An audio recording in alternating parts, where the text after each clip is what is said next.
Hi friend, soul ফ্যামিলিতে স্বাগত। এখন আমি তোমার প্রিয় মানুষটির এনার্জি চেক করব। আজ রাতে তোমার প্রিয় মানুষটির মন মস্তিষ্কে তোমাকে এবং তোমাদের সম্পর্ক নিয়ে কী চলছে সেটাই দেখব এই রিডিংয়ের মাধ্যমে। এই রিডিং কালেকটিভ, জেনারেল, টাইমলেস এবং জেন্ডার স্পেসিফিক নয়। তুমি পজিটিভ মাইন্ডসেট নিয়ে রিডিংটি দেখো এবং রিডিংয়ের শেষে আমি অবশ্যই তোমায় গাইডেন্স দিয়ে দেব।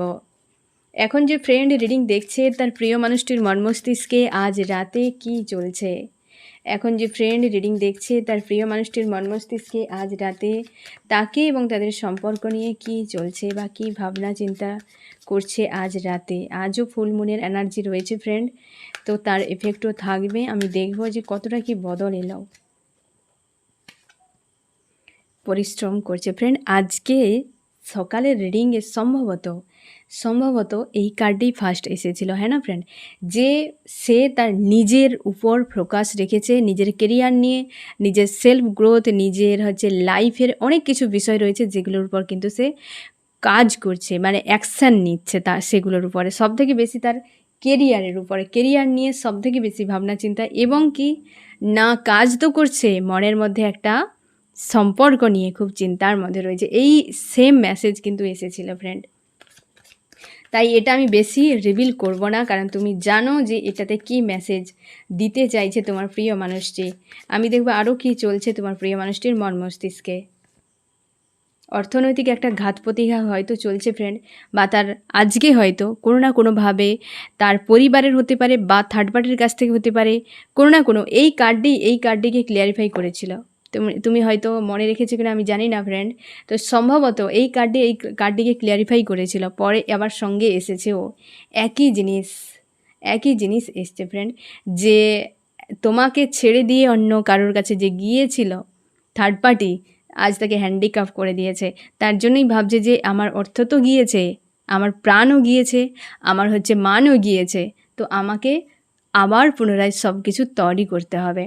যে থার্ড পার্টি আজ হ্যান্ডিক্যাপ করে দিয়েছে তোমার প্রিয় মানুষটিকে, সেই জন্য সে কিন্তু খাটছে তার উপরে, সেই জন্য কিন্তু খাটছে তোমার প্রিয় মানুষটি।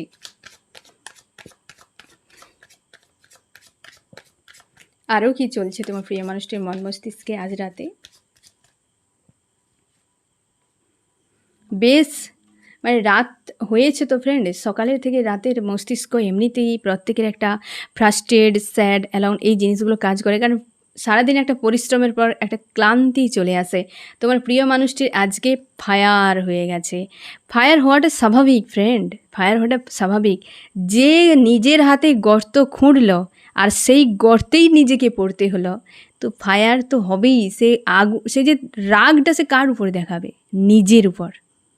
আজ তার নিজের উপর রাগ দেখাচ্ছে, এক জায়গায় নিজের স্টক হয়ে গেছে, ফিউচার নিয়ে খুব চিন্তার মধ্যে রয়েছে, এবং কি ফায়ার এনার্জি আজকে পুরো নিজের উপরে, নিজের তার রাগ অভিমান হচ্ছে যে আমি কি করে দিলাম।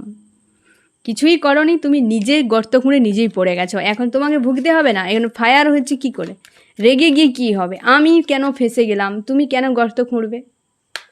ফেঁসে গিয়েছো তো বসে থাকো, যতক্ষণ না ডিভাইন এসে তোমাকে তুলে, কোনো না কোনো ব্যক্তি এসে তুলে, তত সময় পড়ে থাকো। আমার ফ্রেন্ড গিয়ে তুলবে, তুমি ওখানেই থাকো, আর তুমি অপেক্ষা করো যে আমার ফ্রেন্ড যাবে তোমাকে তুলে নিয়ে আসবে। তুমি বসে থাকো, আর আমার ফ্রেন্ড এখানে বিন্দাস আছে, তোমাকে সে নিয়ে ভাবতে হবে না। ফিউচার নিয়ে খুব চিন্তার মধ্যে রয়েছে, এক্সপিরিয়েন্স অনেক করে নিয়েছে থার্ড পার্টির কাছ থেকে মার খেয়ে, হ্যাঁ না? এই যে হ্যান্ডিক্যাপটা করেছে তাকে, এমনি হ্যান্ডিক্যাপ কখন করে মানুষের, মানে স্বাভাবিক সুস্থ মানুষ যখন লাঠির উপর ভর করে কেমন মার পড়েছে তার জন্যে আজকে এই রকম অবস্থা। আমি দেখবো আরও কি চলছে তোমার প্রিয় মানুষের মন মস্তিষ্কে আজ রাতে।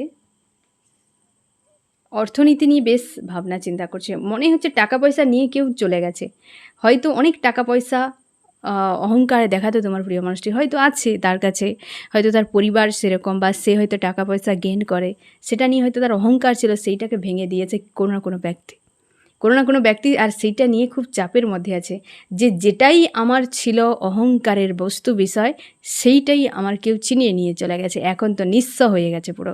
তাই ইউনিভার্সের কাছে প্রার্থনা করছে যে টাকা পয়সার উপরে কিছু একটা হোক জীবনে, বা এইটার উপরে একটু বেশি ভাবনা তোমার প্রিয় মানুষটি। এটা যখন ছিল হয়তো তা ঠিক ছিল এরকম তার মনে হচ্ছে, এটা নেই তো তাই সে নিঃস্ব, তাই ভাবছে যে টাকা পয়সা গেন করলে আমার কিন্তু লাইফটা আবার সেই আগের মতো ঠিক হয়ে যাবে, এরকম ভাবনা চিন্তা করছে সে, এইরকম ভাবনা চিন্তায় রয়েছে। আরও কি চলছে তার মন মস্তিষ্কে? সংকোচ, সংকোচ, দুটো পরিস্থিতির মাঝে ফেসে গেছে। হতে পারে ফ্রেন্ড তোমাকে ছেড়ে যদি অন্য করে থার্ড পার্টিকে বিয়ে করে নেয় না, তাহলে তুমি ধরে নিও পুরো হয় না সে দুদিকে শাঁকের কড়াতে ফেসে গেছে। এ যদি বিবাহিত না হয় তো সেক্ষেত্রে তুমি শিওর থাকো যে সংশয়ে রয়েছে, থার্ড পার্টির সঙ্গে তার সম্পর্ক স্লো হয়ে গেছে, সে সিদ্ধান্ত নিতে পারছে না, তোমার কাছে ফিরবে কীভাবে বুঝতে পারছে না। কিন্তু যদি সে বিয়ে করে নেয় অন্য কাউকে, তো তুমি শিওর থাকো শাঁকের কড়াতে ফেঁসে গেছে, সে এগেলেও কাটবে পিছিয়ে গেলেও কাটবে, উভয়ের মাঝখানে পড়ে গেছে, এক জায়গায় যে বসে গেছে পুরোপুরি, বসে বসে বসে দাঁড়াবে, যদিও দাঁড়ানোর চেষ্টা করছে তো লাঠি নিয়ে, এইরকম অবস্থা। এই ফুল মুনের এনার্জি কিন্তু দারুণ একটা এফেক্ট করেছে তোমার প্রিয় মানুষটির উপরে, কিন্তু বাইরে থেকে না পজিটিভ রেখেছে, কিন্তু ভেতরের হাল দেখো হ্যান্ডিক্যাপ, হ্যান্ডিক্যাপ হয়ে গেছে। আরও কি চলছে তোমার প্রিয় মানুষটির মন মস্তিষ্কে আজ রাতে? আরও কি চলছে? নিজেকে কিং বা কুইন বানাতে চায়, টাকা পয়সা গেন করে, টাকা পয়সা গেন করে নিলে সে কিং বা কুইন হয়ে যায় নাকি? হ্যাঁ, টাকা পয়সা গেন করলে কি কিং বা কুইন হয়ে যায়? কখনোই নয় ফ্রেন্ড, কখনোই নয়। কিং কুইন হতে গেলে তার কোয়ালিটি থাকতে হবে। রাজা হতে গেলে একটা হচ্ছে সেই জায়গায় পৌঁছতে গেলে তোমার কোয়ালিটি থাকতে হবে। তুমি টাকা পয়সা তো একটা পার্ট মাত্র। তুমি রাজা যখন হবে, তোমার রাজার সেই বিষয়গুলো থাকতে হবে, গুণগুলো থাকতে হবে, সেই কোয়ালিটি তোমার থাকতে হবে। তুমি টাকা থাকলে রাজা হয়ে গেল, কখনোই সম্ভব নয়। মুকেশ আম্বানি তো এত টাকা আছে, তাকে কেন রাজা কেউ বলে না? রাজা সবাই হয় না, রাজা ব্যাপারটাই আলাদা, রাজা শব্দটা দিয়েই তাকে বোঝানো হয় অন্য কিছু, তাই না? কিং বা কুইন সেটাই ভাবছে টাকা পয়সা গেন করলে আমার লাইফটা একটা অন্যরকম হয়ে যাবে, আমি সেই তারই উপর খাটতে থাকি এই রকম। একজন তোমরা ফ্রেন্ড আমাকে প্রশ্ন করেছো মিরর এক্সারসাইজ কিভাবে করতে হয়। মিরর এক্সারসাইজ বিষয়টা কী বলো তো ফ্রেন্ড, এটা সবথেকে বেশি সেলফ লাভের জন্য খুবই জরুরি। আমি এই বিষয়টা একবার তোমাদেরকে বলেও ছিলাম মিরর এক্সারসাইজ করতে। এইরকম ধরে নাও তোমার সামনে একটা মিরর রয়েছে, এটা একটা নেগেটিভ কার্ড চলে এসছে,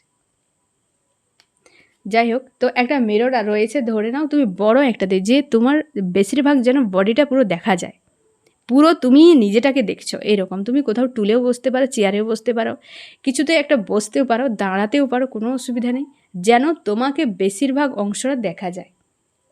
ঠিক আছে, তুমি দাঁড়াবে সব সময়ের জন্য মিররের সামনে দাঁড়ালে, আয়নার সামনে দাঁড়ালে সব সময়ের জন্য। তুমি যদি কোনো মেকআপও করো, তুমি যদি চুলও ঠিক করো, যা কিছু করো, নিজের মুখও দেখো, কোনো দিন স্যাড ফেস নিয়ে গিয়ে দাঁড়াবে না, কারণ আয়না তোমাকে অনেক কিছু ফেরত দিতে পারে, তার কিন্তু বিশাল পাওয়ার রয়েছে। আয়না রাখারও অনেক কিছু ব্যাপার রয়েছে ফ্রেন্ড, এগুলো বুঝে করতে হয়, এগুলো অনেক ব্যাপার থাকে তার মধ্যে, হ্যাঁ না ফ্রেন্ড? তাও আমি বলে দিচ্ছি, পুরো বিষয়গুলো রিভিল করতে গেলে অনেক চলে আসবে ফ্রেন্ড, তাও আমি বলে দিই ফ্রেন্ড, যখনই আয়নার সামনে তুমি থাকবে সবসময়ের জন্য, যেমন পরিস্থিতি হোক পজিটিভ থাকবে, সব সময় যেন হাসি খুশি মাইন্ড নিয়ে আয়নার সামনে দাঁড়াবে, কারণ যেটাই তুমি আয়নাতে দেখবে সেটাই তোমার লাইফে রিফ্লেক্ট হবে। কি কথা বললাম বুঝতে পারলে? তুমি হাসি খুশি থাকো, দেখবে বদলে যাবে। তো তুমি যখন যদি স্যাড হয়ে থাকো, চোখের জল তো কোনো দিন ফেলবে না, চোখের জল ফেললেই তুমি চোখের জল কোনো দিন চোখের জলকে বাধা দিতে পারবে না, এত পরিমাণ চোখের জল ফেলাবে আয়না।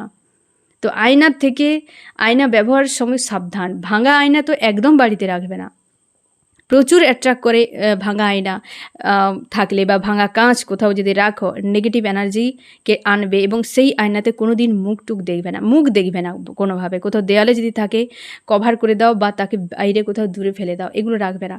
তো যে আয়নার সামনে এইভাবে দাঁড়াবে, বসবে একদম পজিটিভভাবে, ঠিক আছে, এবং তুমি সরাসরি নিজের চোখের দিকে দেখবে যে আমিটাই আমি, বাস, আর কিছুই নয়। তুমি সবসময় যেন এই যে মিরর এক্সারসাইজ যখন করবে, দিনের যে কোনো একটা নির্দিষ্ট টাইম তুমি বেঁধে নাও, সেই টাইমে আয়নার সামনে বসে পজিটিভ শব্দগুলো তুমি নিজেকে বলতে থাকো, যে তুমি একজন পজিটিভ মানুষ, তুমি এই, তুমি সেই, তুমি যে নিজেকে ভালোবাসো, তোমার জীবনে এই রয়েছে, তুমি কিং বা কুইন, যত রকম পজিটিভ শব্দ হয় সবগুলো তুমি খুশি আনন্দ নিয়ে এরকম আয়নার সামনে নিজের চোখের দিকে তাকিয়ে বলতে থাকবে। যখন দেখছো যে তোমার কান্না পাচ্ছে কিছু, সেখান থেকে সরে যাবে। কোনো দিন ভুল করেও আয়নার সামনে চোখের জল ফেলবে না, কোনো দিন স্যাড হয়ে থাকবে না, সব সময় একটা স্মাইল নিয়ে আয়নার সামনে দাঁড়াবে। যখনই হয়তো চুল বাঁধছো, কি তুমি ড্রেস ঠিক করছো, কি তুমি মেকআপ করছো, মনকে স্যাড রাখবে না, একটা খুশি নিয়ে আয়নার সামনে থাকবে। আয়না যেটাই তুমি দেখাবে ওটাই তোমার লাইফে রিফ্লেক্ট করবে। এবং তোমাকে এও বলে দেই, কোনো দিন রাত 12টা থেকে ভোর 3টের মধ্যে আয়নায় মুখ দেখবে না। কি কথা বললাম বুঝতে পারলে? চেষ্টা করো রাত 12টা থেকে ভোর 3টের মধ্যে কোনো দিন আয়নায় মুখ দেখবে না। কোনো দিন হয়তো ঘুম থেকে ওঠার সঙ্গে সঙ্গে হাত মুখ না ধুয়ে আয়নায় মুখ দেখবে না। অনেক কিছু বিষয় থাকে যেগুলো আয়না নেগেটিভ এনার্জিকে অ্যাট্রাক্ট করতে থাকে। অনেক রুল থাকে যেগুলো মেনটেন করা জরুরি আমাদের দৈনন্দিন জীবনে, যেগুলো আমরা হয়তো অজান্তে করে ফেলি, কিন্তু এগুলো তোমাকে মানতে হবে। মিরর এক্সারসাইজ এক্সট্রা কিছু নয়, কেবল তুমি নিজেকে সেটাই বলবে যেটা তোমার লাইফে রিফ্লেক্ট হলে তুমি তোমার জন্য শুভ, সেই শব্দটাই বলবে যে তুমি সুন্দর, তুমি খুশি আনন্দে থাকো, তোমার জীবনে এই হবে, সেই হচ্ছে, তুমি এই, তুমি সেই। এই যে পজিটিভ শব্দ, যে শব্দটা তোমার জীবনে জরুরি, সেটাই বলবে, ওটাই যে তোমার লাইফে রিফ্লেক্ট হবে। টানা 4 দিন করো, 5 দিন করো, 6 দিন করো, তোমার মনে হবে যে ভালো লাগছে না, একদিন গ্যাপ দেবে, কিন্তু কন্টিনিউয়াসলি জিনিসটা একটা নির্দিষ্ট টাইমে করতে থাকবে। বেশিরভাগ তোমরা যদি স্নান টান করে একদম শুদ্ধ হয়ে যাও, তারপর যদি করো আরও ভালো হয়। একদম ফ্রেশ হয়ে গেলে, হ্যাঁ না ফ্রেন্ড, তখন কিন্তু মিরর এক্সারসাইজ কোনো টাইম নেই, বা যে 4 ঘন্টা ধরে করতে হবে কি 2 ঘন্টা ধরে করতে হবে এরকম নয়। যতটা মন চাইবে, যা বলতে চাইবে, যেটা তুমি চাও, যদি এমন করতে থাকো যে আমি চাই আমি সুন্দর, হ্যাঁ সুন্দর মানে চেহারা নয়, সুন্দর মানে সুযুক্ত অন্তর। এখন তো সুন্দর শব্দ দিয়ে মানুষের চেহারাকে দেখাচ্ছে, চেহারার আবার কালারকে দেখাচ্ছে। এখন এই জায়গায় এতটা নিচে নেমে গেছে অর্থটাকে। কিন্তু সুন্দর মানে মানে উচ্চ, অন্তর মানে হৃদয়, সুযুক্ত অন্তর, সুন্দর হৃদয়ের নারী সুন্দরী, সুন্দর হৃদয়ে পুরুষকে সুন্দর বলা হয়। এইটুকু, তুমি সুন্দর, হৃদয় সুন্দর হলেই জগৎ সুন্দর। তুমি এটাই বলবে যে আমি সুন্দর। তুমি একটা শব্দ একদিন বলো, 2 দিন বলো, 4 দিন বলো, 5 দিন বলো, আবার চেঞ্জ করে দাও। তোমার যদি মনে হয় একসাথে এতগুলো শব্দ বলতে পারবে না, তো এক করে শব্দ বলতে পারো, যেটা তোমার জীবনে রিফ্লেক্ট করতে চাও যে এটা আমার জীবনে হোক, তো সেই শব্দটাকেই তুমি কিন্তু আয়নার সামনে এইভাবে কিন্তু বলতে পারো। এটাকে বলে মিরর এক্সারসাইজ, এক্সট্রা আর কিছু নয়। কি বললাম বুঝতে পারলে তো ফ্রেন্ড? সবাই করতে পারো, কোনো অসুবিধা নেই, সবাই করতে পারো। আমি দেখবো ফ্রেন্ড আরও কি চলছে তোমার প্রিয় মানুষটির মন মস্তিষ্কে আজ রাতে। আমার যে ফ্রেন্ড এখন রিডিং দেখছে, তার প্রিয় মানুষটির মন মস্তিষ্কে আজ রাতে কি চলছে।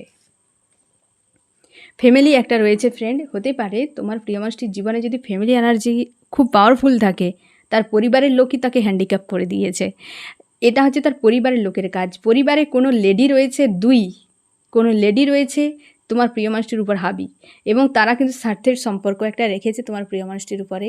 এবং এও বলবো যে তোমার প্রিয় মানুষটির ফ্যামিলিতে কোনো একজন ব্যক্তির শারীরিক অবস্থা খুব খারাপ, বর্তমান খুব শারীরিক অবস্থা খারাপে রয়েছে, এবং তাদের হয়তো পালিত কোনো কুকুর বিলারও থাকতে পারে, বা হয়তো তাদের বাড়ির পাশে কোনো বড় গাছ, কোনো মন্দির, বা স্টেশন, কোনো একটা মানে লোকালিটি এরকম রয়েছে তোমার প্রিয় মানুষটির বাড়ির আশপাশে। এবং তার পরিবারে কিন্তু কোনো বয়স্ক মানুষ অসুস্থ বর্তমান, এবং সেই জন্য হয়তো টাকা পয়সার খুব দরকার, এবং টাকা পয়সার দিক থেকে হয়তো সেই জন্য সে ভেঙে পড়েছে, বা টাকা পয়সা নিয়েছে তোমার তার পরিবারের লোকজন, সেই জন্য হয়তো সে অর্থনৈতিক দিক থেকে একটা হয়তো তার ঘাটতি একটা হয়ে গেছে, এরকমও হতে পারে ফ্রেন্ড।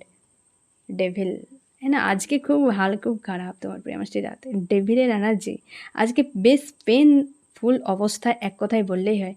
টাকা পয়সা বিষয়টা নিয়ে, মানে যেই বিষয়টা নিয়ে খুব মাতামাতি করেছিল একটা টাইমে, সেইটার উপরেই কিন্তু তাকে ব্রেক দেওয়া হয়েছে, তোমার প্রিয় মানুষটি। সেই জন্য সে আর চাপ নিতে পারছে না, চাপই নিতে পারছে না যে সে কী করবে।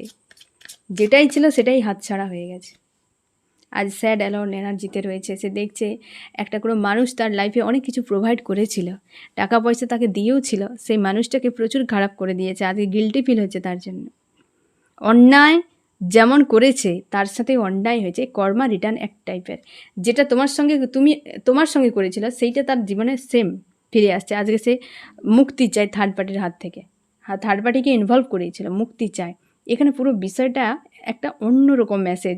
সে টাকা পয়সা চায়, কারণ থার্ড পার্টি কেউ টাকা পয়সা নিয়ে তার হাল খারাপ করে দিয়েছে, ফায়ার এনার্জিতে রয়েছে, চায় টাকা পয়সা প্রচুর গেন করলে জীবনটা আমার সুন্দর হয়ে যাবে। থার্ড পার্টিতে ফেঁসে গেছে, কিং বা কুইনের মতো সে ভাবছে আমি টাকা পয়সা গেন করে নিলেই আমার কিং বা কুইনের মতো লাক্সারি লাইফ হবে। ফ্যামিলির লোক টাকা পয়সা বেশিরভাগ ক্ষেত্রে নিয়ে তাকে হয়তো এরকম একটা ঘাটতি করে দিয়েছে।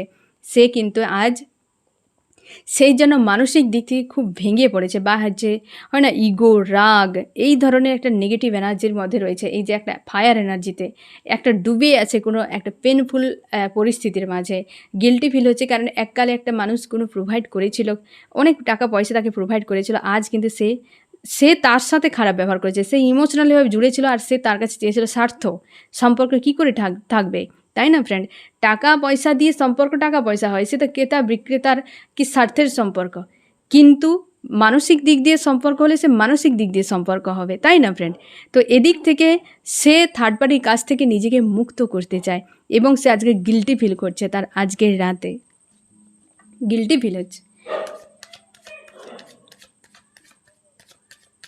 আমি দেখব ফ্রেন্ড তোমার প্রিয় মানুষটি তোমাকে কি মেসেজ দিতে চায়। আমার যে ফ্রেন্ড এখন রিডিং দেখছে তার প্রিয় মানুষটি তাকে আজ কি মেসেজ দিতে চায়। তোমাকে বলছে তুমি ফ্রিতে থাকো, খুশি আনন্দের মধ্যে থাকো, এবং ঈশ্বর আল্লাহকে তুমি আরাধনা করো, বা তুমি তাকে হচ্ছে ধন্যবাদ জানাবা, তার সহায় থাকো, অ্যালাইন থাকো। এবং তোমাকে বলছে তুমি ওয়েট করো একটু, হয়তো সে ফিরবে। বলছে ওয়েট করো, কারণ তারা গিল্টি একটা কাজ করছে ফ্রেন্ড, একটা গিল্টি ফিল হচ্ছে। তোমাকে বলছে তুমি ওয়েট করো, তার বলছে সে জানে যে তুমি তাকে খুব ভালোবাসো, এবং সেই জন্য বলছে তুমি ওয়েট করো। আমি দেখবো ফ্রেন্ড তোমার মন মস্তিষ্কে আজ রাতে কী চলছে। তুমি ফায়ার এনার্জিতে রয়েছে, হতে পারে এই মানুষটার ফায়ার এনার্জিকে তুমি ক্যাচ করছো। তুমিও কিন্তু স্যাড অ্যালোন বা ইগো আর রাগ এই দুটো কাজ করছে। তুমিও কিন্তু কেরিয়ার নিয়ে ভাবনা চিন্তা করছো, মন মস্তিষ্কে প্রচুর ফাইটিং রয়েছে ফ্রেন্ড। তুমি আর মানুষজনের সঙ্গে খুব একটা বেশি মেলামেশা করছো না, একাধিক চিন্তা ভাবনা তোমাকে একটা স্যাড অ্যালোন ফিল করাচ্ছে ফ্রেন্ড। এবং তুমি কিং বা কুইনের মতো নিজেকে রাখার চেষ্টা করছো, মন মস্তিষ্কে প্রচুর ফাইটিং ফিল করাচ্ছে আজকে। এই মানুষটার এনার্জি তুমি ক্যাচ করছো আজকে বিকেল 3টের পর থেকে ফ্রেন্ড। যদি তোমার এই রকম এনার্জি ফিল করাচ্ছে, তুমি লেট গো করো এটা তোমার প্রিয় মানুষটির। কারণ তার হাল দেখো, বুঝতে পারলে তো, পুরো হাল তার খুব খারাপ অবস্থায়। তার জন্যই আমি বলছি যে টাইমটা তোমাকে বলে দিলাম, বিকেল 3টের পর থেকে যদি তোমাকে ডাউন ফিল করাচ্ছে এখন পর্যন্ত, যখন তুমি রিডিংটা দেখছো, তো শিওর থাকো এ তোমার এনার্জি নয়, তুমি লেট গো করে দাও। এবং হচ্ছে পজিটিভ থাকার চেষ্টা করো, তাহলে কী হবে, ওই এনার্জি ওর কাছে পুরো রিটার্ন চলে যাবে। তুমি ক্যাচ করে নেওয়া মানে তুমি হিল করে দিচ্ছ, ও কিন্তু ভুগছে না। ঠিক আছে ফ্রেন্ড, তুমি কিন্তু হেলদি বাউন্ডারি একটা সেট করে নাও এবং পজিটিভ থাকো, এটাকে লেট গো করে দাও যে এই চিন্তাভাবনা তোমার নয়, তোমার প্রিয় মানুষটির। এবং হচ্ছে তুমি নজর রেখেছো তোমার প্রিয় মানুষটির উপরে, তার জন্যই হয়তো ক্যাচ করে নিচ্ছ ফ্রেন্ড। খুশি আনন্দে থাকার চেষ্টা করছো, বা বেশিরভাগ সময় তুমি এমনই থাকছো। তুমি সান, তুমি কিং বা কুইন, তোমার কিন্তু অবশ্যই একটা যোগাযোগ হবে ফ্রেন্ড। তোমার প্রিয় মানুষটি আসতে পারে তোমার কাছে, বা তুমি কোথাও যাওয়ার জন্য পরিকল্পনা করছো। তুমি অনেকটাই লেট গো করে দিয়েছো বা মুভ অন করে গেছো, এবং কারণ জানোই মানুষটার সঙ্গে সম্পর্ক তোমার স্লো হয়ে গেছে, এবং হচ্ছে তুমি অনেকটাই হচ্ছে লেট গো করে দিয়েছো। জাস্টিস ডিমান্ড করছো, অন্যায়কারীর সাজা হোক এই ডিমান্ড করছো। তুমি ভালোবাসো এই মানুষটাকে, চাও মানুষটা তোমার কাছে ফিরুক এবং কিছু একটা প্রপোজ করুক, ইমোশান ওভারফ্লো হচ্ছে তোমার। তুমি ম্যানিফেস্ট করছো অনেক কিছু, মানুষটাকেও তুমি ম্যানিফেস্ট করছো ফ্রেন্ড। জাস্টিস চাও, পরপর ডবল জাস্টিস তোমার জন্য ফ্রেন্ড। আইসোলেট ফিল হয়, কারণ মানুষটা অনেক ক্ষেত্রে বিবাহিত যদি হয়, তার কথা ভেবে একটা আইসোলেট ফিল হতে থাকে। তুমি একটা জায়গায় স্টক হয়ে গেছো ফ্রেন্ড, আজকে তুমি কোনো মানুষের সঙ্গে ইমোশনালিভাবে আর জুড়তে চাও না, ডিসিশান নিতে পারছো না, একটা জায়গায় এসে দাঁড়িয়ে গেছো। তুমি চাইছো অবস্থার বদল হোক, নিউ বিগিনিং হোক। তোমরা অনেকেই মুভ অন বা লেট গো করতে পেরে গেছো, এই কাজে তুমি সফল হয়ে গেছো। যে লেট গো বা মুভ অন কী জিনিস, করে নিলেই কতটা হালকা মনে হয়, পরিস্থিতি যেমনই হোক হালকা যে কতটা মনে হয় সেটা কিন্তু তুমি ফিল করতে পেরেছো। অনেক হিডেন বিষয় যে আজও তোমার চোখের জল ফেলায়, সেই হিডেন বিষয়গুলো অর্থনৈতিক দিক থেকে মানুষটা ঘাটতি করে দিয়েছে। ফিউচার নিয়ে তুমি খুব চিন্তার মধ্যে রয়েছো, এবং মাইন্ড গেম প্রচুর খেলে দিয়ে মানুষটা চলে গিয়েছিল, প্রচুর লজিক্যাল মাইন্ড ব্যবহার করেছে তোমার উপরে ফ্রেন্ড। তুমি চাও ভিক্টরি একটা হোক, নিজেকে পজিটিভ রাখার আপ্রাণ চেষ্টা করে যাচ্ছ। নিজেকে পজিটিভ রাখার আপ্রাণ তুমি চেষ্টা করে যাচ্ছ ফ্রেন্ড, আপ্রাণ চেষ্টা করে যাচ্ছ। আমি দেখব ফ্রেন্ড তোমার কি করা উচিত। আমার যে ফ্রেন্ড এখন রিডিং দেখছে তার এই মুহূর্তে কি করা উচিত। তুমি লাভ ফিল করো ফ্রেন্ড, তোমার লাভ ফিল করার সময় তো লাভ ফিল করো। পরিস্থিতি যেমনই হোক, পরিস্থিতি বদল হয়ে যাবে। এক এনার্জি, এক মাইন্ডসেটে, এক অবস্থাতে চিরকাল থাকে না, বদল হয়ে যাবে। তুমি যে অনেকটা লেট গো করতে পেরেছ, মুভ অন করতে পেরেছ, সেলফ লাভ করো, সেলফ লাভ করো। দুনিয়াকে ভালোবাসো, প্রকৃতিকে ভালোবাসো, তোমার ঈশ্বর আল্লাহকে ভালোবাসো। মানুষটার কথা ছেড়ে দাও, ইউনিভার্স তোমার কাছে একে রিটার্ন দেবে। কারণ এই যে তাকে বোঝানো হচ্ছে না, এ রিটার্ন আসবে, চিন্তা করার কোনো দরকার নেই। হার্টব্রেক প্রচুর দিয়েছে তোমাকে, তোমার সেইখান থেকে তোমাকে মুক্ত করা হয়েছে। তুমি ফিউচার নিয়ে ভাবনা চিন্তা করছো, কারণ ভাবার দরকার নেই, ফিউচারে একটা নতুন কিছু শুরু হতে চলেছে। তুমি যে ফিউচার নিয়ে ভাবছো যে হার্টব্রেক পেয়ে গেছো, তো ফিউচারে কী হবে, নতুনভাবে শুরু হবে। নো টেনশান, তুমি আজকে নিজেকে ভালোবাসো, তোমার ঈশ্বর আল্লাহকে ভালোবাসো, জগৎকে ভালোবাসো। এই মানুষটাকে নিয়ে বেশি কোনো চিন্তা করার কোনো দরকার নেই, কারণ মানুষটাকে শিক্ষা দেওয়া হচ্ছে। আমি দেখব তোমার প্রিয় মানুষটি কতদিনের মধ্যে অ্যাকশান নিতে পারে, কতদিনের মধ্যে অ্যাকশান নিতে পারে তোমাদের সম্পর্কের উপর।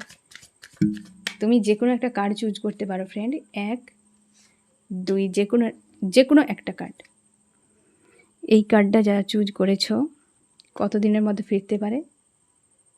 হয়তো ফ্রেন্ড 15 দিন লাগতে পারে তোমার প্রিয় মানুষটি, সম্ভাবনা 15 দিন লাগতে পারে। কারণ সে একটা স্টক হয়ে গেছে, একটা জায়গায় ঝুলে গেছে, তার কাছে সিদ্ধান্ত নেই, সে স্ট্যান্ডও নিতে পারছে না, তাই 15 দিন মতো সময় লাগবে, 15 দিনের মতো লাগতে পারে, তারই মধ্যে আসতে পারে। এই কার্ডটা যারা চুজ করেছে, তোমার প্রিয় মানুষটি নিজেকে ব্যালেন্স করছে আগে, এটা ডিভাইন টাইম চলে এসছে ফ্রেন্ড, এবং সে নিজেকে ভালো, এই যে কেরিয়ার উপর কাজ করছে, যে নিজেকে কিং বা কুইন বানাতে চায়, সে নিজেকে ভাবছে যে সে কিং বা কুইন স্টারের মতো, সে নিজেকে সেরকম বানানোর কথা ভাবছে, এবং সেই জন্য সে পরিশ্রম করছে, নিজের ইমোশানকে কিন্তু ব্যালেন্স করছে, যে ইমোশানকে ব্যালেন্স করে সে পজিটিভ বানাতে চায় এবং সামনে এগিয়ে যেতে চায়। এই রকম এটা কিন্তু ডিভাইন টাইম। আর প্রথমে যে কার্ডটা যারা চুজ করেছো, সেটা কিন্তু 15 দিন সময় লাগবে, 15 দিনের মধ্যে ফিরতে পারে। কারণ এই মুহূর্তে কোনো সিদ্ধান্ত নেই, এই জায়গায় এসে দাঁড়িয়ে গেছে তোমার প্রিয় মানুষটি। আমি দেখব ফ্রেন্ড এই রিডিংয়ে কোন কোন রাশি সব থেকে বেশি হাইলাইট করেছে। এয়ার, জেমিনি, লিব্রা, অ্যাকুরিয়াস, মিথুন, তুলা, কুম্ভ। ফায়ার, এরিস, লিও, সেজিটেরিয়াস, মেষ, সিংহ, ধনু। এ রয়েছে আর্থ, টরাস, ভার্গ, ক্যাপ্রিকন, বৃষ, কন্যা, মকর। এখানে রয়েছে ফায়ার এবং ওয়াটার, এরিস, লিও, সেজিটেরিয়াস, মেষ, সিংহ, ধনু, এবং ক্যান্সার, স্করপিও, পাইসিস, কর্কট, মিন, বৃশ্চিক। এখানেও দেখো ফ্রেন্ড তোমাদের হ্যাপি ফ্যামিলি একটা হয়েছিল, এবং হচ্ছে তুমি কিং বা কুইনের মতো তোমার প্রিয় মানুষটি থার্ড পার্টিকে ছেড়ে তোমার কাছে আসছে। কারণ কি, তোমাদের যে একটা হ্যাপি ফ্যামিলি ছিল, সেটা দুজনে মাঝখানে হয়তো আলাদা হয়ে গেছে, তোমার ভ্যালুটা এখন সে বুঝতে পেরেছে।